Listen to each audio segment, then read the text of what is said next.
Good morning, welcome back to my channel earning case study. हम tense के बारे में चर्चा कर रहे थे। इससे पहले मैंने टेंस के बारे में आपको प्रेजेंट टेंस और पास्ट टेंस के सारे जो काइंड्स होते हैं, टाइप्स होते हैं, मैंने बता दिया था। आज हम चर्चा करेंगे फ्यूचर टेंस के बारे में, फ्यूचर इंडेफिनिट, फ्यूचर कॉन्टिन्यूस के बारे में। सिर्फ दो टेंस के बारे में हम चर्चा करेंगे और नेक्स्ट वीडियो में मैं आपको बताऊंगा फ्यूचर परफेक्ट और फ्यूचर परफेक्ट कॉन्टिन्यूस का। इसमें कैसी हेल्पिंग वर्ब लगती है, वर्ब की कौन सी फॉर्म लगती है, कैसे सेंटेंस बनाते हैं, कैसे इंट्रोगेटिव सेंटेंस बनते हैं, कैसे निगेटिव बनते हैं, इसके बारे में हम चर्चा करेंगे। तो आइए बिना समय गंवाए चालू करते हैं हम फ्यूचर टेंस के बारे में। आइए चर्चा करते हैं हम सबसे पहले सिंपल फ्यूचर यानी कि फ्यूचर इंडेफिनिट टेंस के बारे में। टेंस में मैं प्रत्येक वीडियो में आपको बताता हूँ स्ट्रक्चर, ठीक। सेम हम स्ट्रक्चर यहाँ भी देखेंगे इसका। अगर हम स्ट्रक्चर की बात करें तो स्ट्रक्चर क्या हो जाएगा इसका, सब्जेक्ट प्लस जो हेल्पिंग वर्ब होगी वो होगी विल एंड शैल, और वर्ब का फर्स्ट फॉर्म प्लस लास्ट में आपका आता है ऑब्जेक्ट। ये होता है स्ट्रक्चर, ठीक। इसमें हेल्पिंग वर्ब के रूप में सिर्फ दो विल और शैल का यूज किया जाएगा, ठीक है। विल की बात करें तो विल किसमें लगेगा, आपका सिंगुलर में, और शैल आपका लगेगा प्लूरल में, ठीक है। सिंगुलर और प्लूरल इसके बारे में मैं प्रत्येक वीडियो में आपको बताया था। अगर आप लोगों ने नहीं देखा है, इससे पहली वाली वीडियो आप देख लीजिएगा, वॉच कर लीजिएगा, उसमें आपको पता चलेगा सिंगुलर और प्लूरल सब्जेक्ट क्या होते हैं। अब आते हैं विद वन में, यानी वर्ब का इसमें फर्स्ट फॉर्म लगता है। कहने का मतलब कि तीन फॉर्म होती हैं वर्ब की। जैसे मैंने को यहाँ राइट, सेकेंड फॉर्म हो जाएगी rode and third form written, ठीक है। जो ये फर्स्ट फॉर्म है वर्ब की राइट, तो यहाँ पास यूज होगा, ना कि ये, ठीक है। ये चीज़ें आपको नहीं देखनी है। फ्यूचर इंडेफिनिट में आपको वर्ब का फर्स्ट फॉर्म लगाना है। ये आपका जो स्ट्रक्चर है ये अफर्मेटिव सेंटेंस का स्ट्रक्चर है। कहने का मतलब ये कि पॉजिटिव सेंटेंस आपका आ रहा है तो ऐसे स्ट्रक्चर बनेंगे। अगर निगेटिव का स्ट्रक्चर देखें, आप लोगों भी देख लो, निगेटिव का जो स्ट्रक्चर बनेगा वो कैसे बनेगा, सब्जेक्ट प्लस विल या शैल तो रहना ही रहना है, प्लस क्या लग जाएगा आपका not, plus V1 plus object. ये हमारा है निगेटिव का।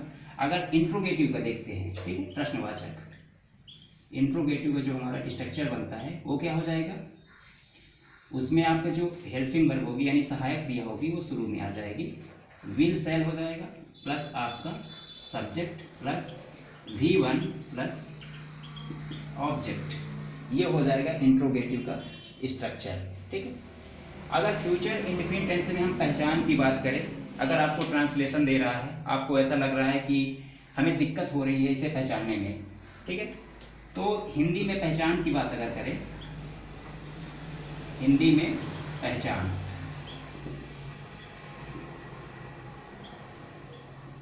ता होगा, ती होगी, ते होंगे, ठीक है। आपको पता है कि ये ता, ती, ते, ये तो आना है, कंफर्म है, क्योंकि इंडेफिनिट है। बस इसमें चेंजेस क्या होगा, लास्ट में गागे ही आएगा आपका, होगा, होगी, होंगे। क्यों?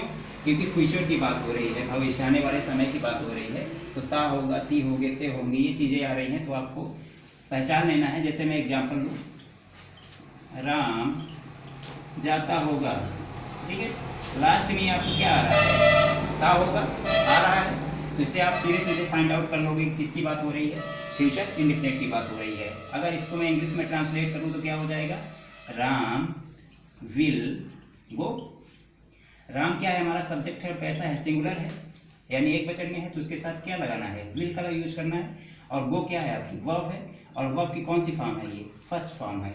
आई होप कि इतना आपके लिए काफ़ी है स्ट्रक्चर बेस समझने के लिए। बाकी आप कोशिश करें ज़्यादा से ज़्यादा इसके एग्जाम्पल लगाने के, इंग्लिश में ट्रांसलेशन करने की, और ट्रांसलेशन में मैं वीडियो अलग से आप लोगों को बताऊंगा। फिलहाल स्ट्रक्चर बेस पे आपको इतना ध्यान रखना है कि हमारा अफर्मेटिव में स्ट्रक्चर कैसे बनेगा, निगेटिव में कैसे बनेगा, वर्ब जो वर्ब लगेगी वो कौन सी लगेगी, और जो इसमें हेल्पिंग वर्ब है, मोस्टली हेल्पिंग वर्ब क्या है, विल शैल है, तो इसका यूज हमें कैसे करना होता है, ठीक है। और इसमें पहचान की बात मैंने बता दिया है कि ता होगा, ती होगी, ते होंगे, ये चीज़ें हैं, आप लोग देख लेना, इसकी प्रैक्टिस करना, ज़्यादा ना तो टफ है, आपके प्रैक्टिस के ऊपर डिपेंड करता है ना। अब इसके आगे हम बात करेंगे फ्यूचर कॉन्टिन्यूअस के बारे में, ठीक है। तो चलिए स्टार्ट करते हैं फ्यूचर कॉन्टिन्यूअस के बारे में। आइए स्टार्ट करते हैं हम फ्यूचर कॉन्टिन्यूअस के बारे में, देखते हैं इसमें कैसे सेंटेंस बनते हैं, कैसे हमें पहचानना होता है, ठीक है। कोशिश करते हैं सबसे पहले सब आपका जो स्ट्रक्चर है, स्ट्रक्चर लिखने की, ठीक है। स्ट्रक्चर में क्या हो जाएगा आपका सब्जेक्ट प्लस इसमें विल, शैल प्लस लास्ट में आपका क्या ऐड हो जाता है V, plus V1 plus ING plus last में आपका ऑब्जेक्ट, ये होता है इसका स्ट्रक्चर, ठीक है।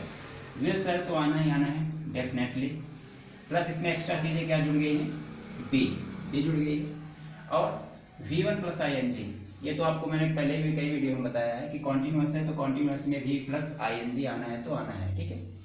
ये हमारा क्या है, ये पॉजिटिव सेंटेंस का स्ट्रक्चर है, पॉजिटिव सेंटेंस, ठीक है, यानी कि अफर्मेटिव भी बोल सकते हो आप, सकारात्मक वाक्य जिसको आप बोलते हैं। अगर इसका हम निगेटिव स्ट्रक्चर बनाएं, ठीक है, ये निगेटिव स्ट्रक्चर बनाएं तो क्या हो जाएगा, subject plus will, shall plus not plus be plus V1 plus ING plus object, ये हो जाएगा आपका सब्जेक्ट है, सब्जेक्ट विल शैल प्लस यहाँ V है तो V को आपको लास्ट में लाना है, ठीक है। विल शैल जैसे ही आप यूज करोगे और V, इन दोनों के बीच में आपको नॉट का यूज करना है। अगर यदि आपका सेंटेंस नकारात्मक है या निगेटिव है तो जैसे ही आप नॉट का यूज करोगे तो कहाँ यूज करोगे, V और विल या शैल इन दोनों के बीच में, उसके बाद सेम कंडीशन सेम अप्लाई होगी, V plus ING plus object, ये रहेगा। और अगर हम इंट्रोगेटिव सेंटेंस की बात करें, ठीक, इंट्रोगेटिव मतलब प्रश्नवाचक, इसका स्ट्रक्चर कैसे हो जाएगा, will shall plus subject plus be plus V1 plus ING plus object, ये होगा। आपको पता है इंट्रोगेटिव में आपकी जो हेल्पिंग वर्ब होती है वो मोस्टली कहाँ चली जाती है, स्टार्टिंग में चली जाती है सेंटेंस के, ठीक है। उसके बाद हमारा यहाँ सब्जेक्ट आएगा, ठीक है। उसके बाद विल शैल लगाने के बाद आप लोग ऐसा मत कर देना कि विल शैल बी करो उसके बाद फिर सब्जेक्ट करो, ये आपका गलत हो जाएगा। आपको विल शैल लगाना है, देन उसके बाद क्या करना है, आपको सब्जेक्ट में जाना है और सब्जेक्ट के जस्ट बाद आपको वी का यूज करना है, प्लस सेम कंडीशन यहाँ भी अप्लाई होगी, V प्लस ING। तो ये पॉजिटिव, निगेटिव और इंट्रोगेटिव, ये तीनों चीज़ें हैं, इनको आप लोग देख लेना, रिवाइज करना अच्छे से। कुछ इसके उदाहरण देख लेते हैं, एग्जाम्पल देख लेते हैं। एक अगर पॉजिटिव का देखें तो हिंदी में मैं बोलूँ तो जैसे लिखा है, वह सो रहा होगा, ठीक है, वह सो रहा होगा। आपको पता है रहा, रही, रहे, ये तो आना है, कंपलसरी है, क्यों, क्योंकि कॉन्टिन्यूअस है। बस बेसिक चेंज क्या होगा, इसमें गा गेगी लास्ट में आ जाएगा, ठीक है। तो रहा होगा, रही होगे, रहे होंगे, ये चीज़ें आपको हिंदी में मिल रही हैं तो आप लोग उसे आइडेंटिफाई कर लोगे कि वो फ्यूचर कॉन्टिन्यूअस का है। अगर इसका हम इंग्लिश वर्जन बनाएं तो इंग्लिश में इसका ट्रांसलेशन क्या होगा, ही। उसके बाद क्या करेंगे, हम हेल्पिंग वर्ब का यूज करेंगे। हेल्पिंग वर्ब अगर मैं लिखूँ यहाँ, सॉरी, यहाँ मैं लिखूँ विल एंड शैल, ठीक है, विल शैल लिखूँ, और उसके बाद यहाँ हो जाएगा स्लीपिंग, ये सॉरी, विल शैल के बाद यहाँ पास आपका बी यूज होगा और हो जाएगा आपका स्लीपिंग। ये अगर मैं बोलूँ कि ही के साथ क्या लगेगा यहाँ हेल्पिंग वर्ब, तो आपको पता है जो आपका ये ही है, सब्जेक्ट ही एक ऐसा है, सिंगुलर है, यानी एक वचन है, तो इसके साथ हमेशा विल का यूज करना है, ना कि शैल का। उसके बाद वी हमने यूज किया जैसा कि यहाँ स्ट्रक्चर में है, और उसके बाद क्या आ गया, V प्लस ING। ये स्लीप, स्लीप क्या है, सोना, यानी कि V प्लस है, V1 है, और उसमें हमने ING प्लस किया है, तो ये आपका हो जाएगा स्लीपिंग। अगर मैं सेम यही अगर बोलूँ निगेटिव में बनाने के लिए तो क्या हो जाएगा, निगेटिव में बनाओ तो he will not be sleeping, he will not be sleeping. पहले हमने क्या किया, सब्जेक्ट को लिया, उसके बाद हेल्पिंग वर्ब यानी सहायक क्रिया को लिया, उसके बाद क्या किया हमने, नॉट को लगाया, देन उसके बाद हमने वी को यूज किया, उसके बाद लास्ट में आपका V1 प्लस ING यानी स्लीपिंग आ गया। अगर सेम इसी सेंटेंस में मैं बात करूं, सेम इसी सेंटेंस में इंट्रोगेटिव की बात करूं, ठीक है, तो इंट्रोगेटिव में अगर मैं बात करूं तो क्या हो जाएगा, विल, उसके बाद ही, विल ही बी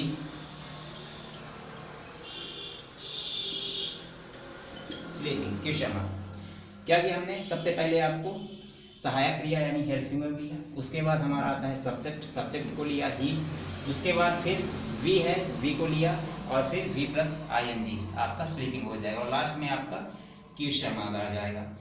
तो ऐसे आपको कोशिश करना है कि अगर आपको ट्रांसलेशन में प्रॉब्लम हो रही है तो आप प्लीज़ ज़्यादा से ज़्यादा उदाहरण देखें, उन्हें करने की कोशिश करें। सबसे पहले आपका काम होगा, कोई भी उदाहरण है तो सबसे पहले आपका काम होना चाहिए पहचानने का। आप उसे प्लीज़ सबसे पहले आप उसे आइडेंटिफाई करें कि वो किस टेंस में है, देन उसके बाद अपने दिमाग में स्ट्रक्चर, अपने दिमाग में अपने स्ट्रक्चर क्या करो, आप फिट कर लो। अगर आपको पता है कि इस टेंस में, इस टेंस का है ये, ठीक है, तो आपके दिमाग में सीधे स्ट्रक्चर क्या हो, क्लिक करना चाहिए कि हाँ इस टेंस में है तो हमारा स्ट्रक्चर ये होगा, देन उसके बाद बहुत ईजिली से आप कर सकते हो।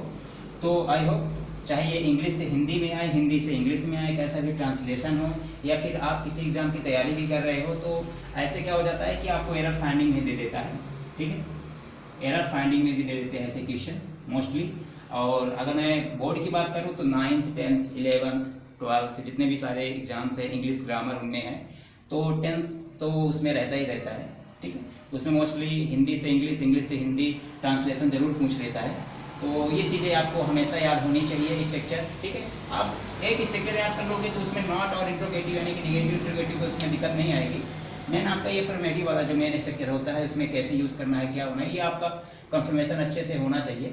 तो ठीक है, आप लोग प्रैक्टिस करें, और आगे हम बात करेंगे आने वाले जो टेंस होंगे, ठीक है, अगली वीडियो में हम आपको बताएंगे future perfect, future perfect continuous के बारे में, और कुछ टेंस से रिलेटेड मैं ट्रांसलेशन भी बताऊंगा, इंग्लिश से हिंदी, हिंदी से इंग्लिश, और स्पेशली जैसे ही आपका पूरा टेंस हो जाएगा तो मैं पूरा स्ट्रक्चर यानी कि प्रेजेंट पास्ट फ्यूचर का पूरा सिर्फ और सिर्फ स्ट्रक्चर एक वीडियो में 5 या 6 मिनट की वीडियो रहेगी वो, तो टोटली स्ट्रक्चर बेस्ड में उसको पूरा एक बार फिर से रिवाइज करवा दूंगा, तो आप लोगों के लिए थोड़ा सा ईजिली हो जाएगा। तो मेरे हिसाब से ये आपके लिए इतना काफ़ी होगा, आप लोग प्रैक्टिस करें, उसके बाद हम और भी आगे बातें करेंगे। तो मुझे उम्मीद है कि आप लोगों को ये वीडियो पसंद आई होगी, आप लोग इसे वॉच कीजिए, और इससे पहली वाली अगर आपने वीडियो ना देखी हो तो प्लीज़ इसे वॉच कीजिएगा, आपके लिए यूज़फुल होगी। अगर आपको यूज़फुल लग रहा है तो आप अपने मित्रों को साझा कर सकते हैं, जिससे उनको ये फ़ायदा मिल सके, लाभ मिल सके। आप मुझे शेयर कर सकते हैं, कमेंट कर सकते हैं। अगर आपको वीडियो अच्छी लगे तो प्लीज़ सब्सक्राइब करें हमारे चैनल को, अनिल के स्टडी को। आई होप आपने एंजॉय किया होगा अच्छी तरह से स्टडी को। हालांकि हमने कुछ डीप में आपको बताया नहीं है, सिर्फ मैंने बेसिक चीज़ें बताई है, क्योंकि नींव आपकी मजबूत होगी तभी आप छत बना सकते हो, ठीक है। तो बेसिक चीज़ें आपकी कंफर्म होनी ही चाहिए, देन उसके बाद हम बढ़ेंगे आगे आगे एडवांस में जाएंगे, लेकिन ये मैंने बेसिक चीज़ें आपको बताया है, तो आप इसे प्लीज़ अच्छी तरह से नोट डाउन कर लें, लिख लें, और वॉच कीजिए मेरी वीडियो को। अगर आपको अच्छी लग रही हो तो प्लीज़ सब्सक्राइब करें मेरे चैनल को, अनिल के स्टडी को, और अपने मित्रों को साझा कर सकते हैं, शेयर कर सकते हैं, लाइक करें, कमेंट करें, और मिलते हैं अगली वीडियो में। तब तक के लिए धन्यवाद, जय हिंद।